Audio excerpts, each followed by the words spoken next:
ভারতে লকডাউন আসছে বলে যা প্রচার করা হচ্ছে তা গুজব। ভারত সরকার এমন কোনো প্রস্তাব নিয়ে চিন্তা ভাবনা করছে না। আমাদের শান্ত, দায়িত্বপূর্ণ এবং একজোট থাকতে হবে, এটা গুরুত্বপূর্ণ। এমন গুজব এবং প্যানিক তৈরি করা ক্ষতিকারক এবং দায়িত্বজ্ঞানহীন কাজ। এক্স হ্যান্ডেলে পোস্ট করলেন পেট্রোলিয়াম মন্ত্রী হরদীপ সিং পুরী।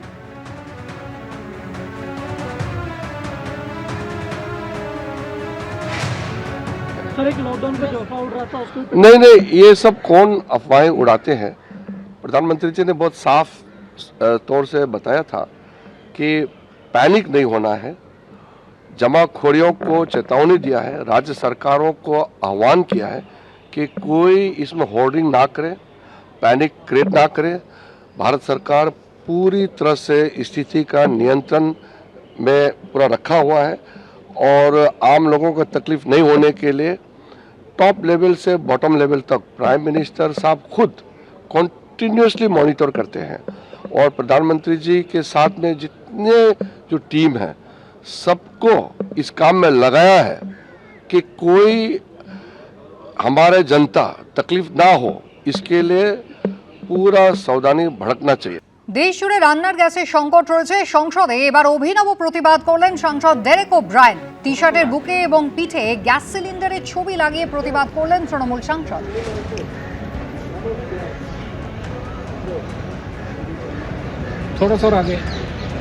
রান্নার গ্যাসের সিলিন্ডারের দাম এক ধাক্কায় বেড়েছে, কিন্তু তারপরও তার চাহিদা মতো পাওয়া যাচ্ছে না। আর সেই সংকটের কথা বলতেই একেবারে টি শার্টের সামনে পিছনে সিলিন্ডারের ছবি আঁকা, আর সেই টি শার্ট পরেই একেবারে সংসদ চত্বরে দেখা গেল তৃণমূল সাংসদ ডেরেক ওব্রায়েনকে। বিজেন্দ্র সিংহ রয়েছেন আমাদের সঙ্গে।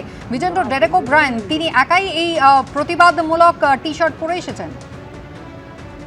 হ্যাঁ, তিনি একাই আজকে হোয়াইট টি শার্ট একটা পরেছিলেন, যেখানে সামনে এবং পেছনে সিলিন্ডারের ছবি বানানো ছিল, এবং তিনি মৌনভাবে প্রতিবাদ করছিলেন যেভাবে দেশের মধ্যে বিভিন্ন জায়গায় এলপিজির ক্রাইসিস দেখা যাচ্ছে। মানুষ এলপিজি বুক করছেন কিন্তু এলপিজি পাচ্ছেন না। একদিকে এই অভিযোগ তাদের রয়েছে, অন্যদিকে এলপিজি যে দাম বেড়েছিল সেটা নিয়েও তারা প্রতিবাদ করছেন। এর আগেও আমরা দেখেছিলাম একদিন এখানে প্রতিবাদ তাদের তরফে করা হয়েছিল, এলপিজি সিলিন্ডার কেন পাওয়া যাচ্ছে না, প্রধানমন্ত্রী থেকে তারা জবাব চাইছিলেন। আজকেও দেখলাম রাজ্যসভার টিএমসি দলনেতা ডেরেক ওব্রায়েন এই হোয়াইট টি শার্ট পরেছেন, যেখানে লাল সিলিন্ডার এলপিজি যেটা ডোমেস্টিক গ্যাস সিলিন্ডার সেটা বানানো ছিল তার টি শার্টের ওপর, এবং মূলভাবে তিনি প্রতিবাদ এভাবে করেছেন মকরদুয়ারের সামনে। একদিকে আমরা দেখতে পাচ্ছি যেখানে বিজেপি সাংসদ রয়েছে প্রধানমন্ত্রীকে ধন্যবাদ দিচ্ছেন যেভাবে 10 টাকা এক্সাইজ ডিউটি কমানো হয়েছে পেট্রোল ডিজেলের উপর। অন্যদিকে টিএমসি রাজ্যসভা সাংসদ দেখলাম তিনি অভিনব কায়দা একটা প্রতিবাদ করেছেন। মৌনভাবে তিনি যে টি শার্ট পরেছিলেন সেটা পরেই মকরদুয়ারে অনেকক্ষণ তিনি দাঁড়িয়েছিলেন এবং তারপর তিনি রাজ্যসভায় এই মুহূর্তে গেছেন। ধন্যবাদ। পশ্চিম এশিয়া যুদ্ধ পরিস্থিতি, তারই মধ্যে এবার পেট্রোপণ্যের দামে লাগাম টানতে অন্তঃশুল্ক কমানোর সিদ্ধান্ত নিল কেন্দ্র। এই হচ্ছে কেন্দ্র সরকারের সেই গেজেট নোটিফিকেশন, গতকাল যা সামনে এসেছে। পেট্রোলে লিটার প্রতি অন্তঃশুল্ক 13 টাকা থেকে কমিয়ে 3 টাকা করার সিদ্ধান্ত নিয়েছে কেন্দ্র। ডিজেলের ওপর থেকে তুলে নেওয়া হয়েছে অন্তঃশুল্ক। আগে প্রতি লিটার ডিজেলের ওপরে চাপানো হয়েছিল 10 টাকা শুল্ক, যদিও আপাতত খুচরো বাজারে পেট্রোল ডিজেলের দামে কোনো পরিবর্তন হচ্ছে না।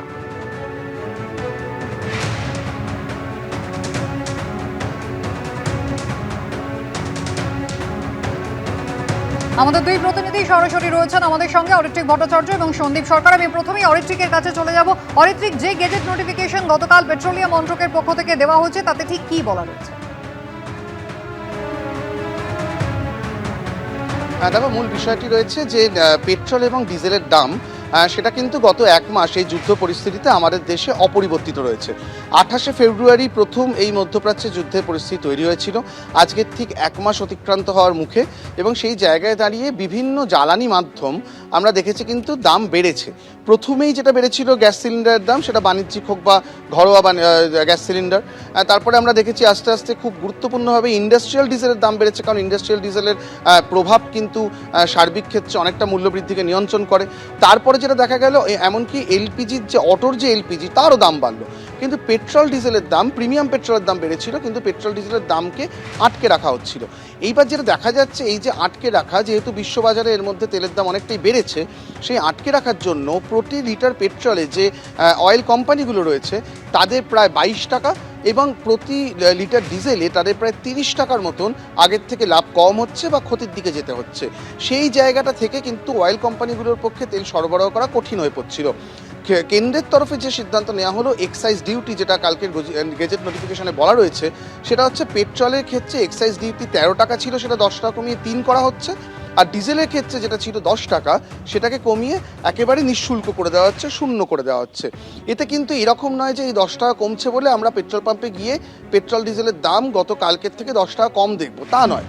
এই জায়গাটা, এই 10 টাকার বেনিফিটটা কিন্তু অয়েল কোম্পানিগুলোর কাছে পৌঁছবে, যাতে অয়েল কোম্পানিগুলো রিক্ত না হয়ে তারা দাম বাড়াতে বাধ্য হয়, সেই জায়গা থেকে তাদেরকে একটু রিলিফ দেওয়ার চেষ্টা। অর্থাৎ দাম কমানো হলেও সেই বিষয়টা কিন্তু বললে ভুল হবে, ঠিক। দাম বাড়ানোর যে পদ্ধতি তাতে কিছুটা লাগাম দেওয়ার চেষ্টা করা হলো কেন্দ্রীয় সরকারের তরফ থেকে। আপাতত এটাই দেখার যে এই সিদ্ধান্তের ফলে অয়েল কোম্পানিগুলো যে কিছুটা বেনিফিটেড হবে, তার ফলে তাদের পক্ষ থেকে তাদের যে অপারেশন চালানো, তাদের যে সরবরাহ করা, তাদের যে প্রকিওর করা, সেই পদ্ধতিতে কতটা সুবিধে হয়। এবিপি আনন্দ, এগিয়ে থাকে, এগিয়ে রাখে।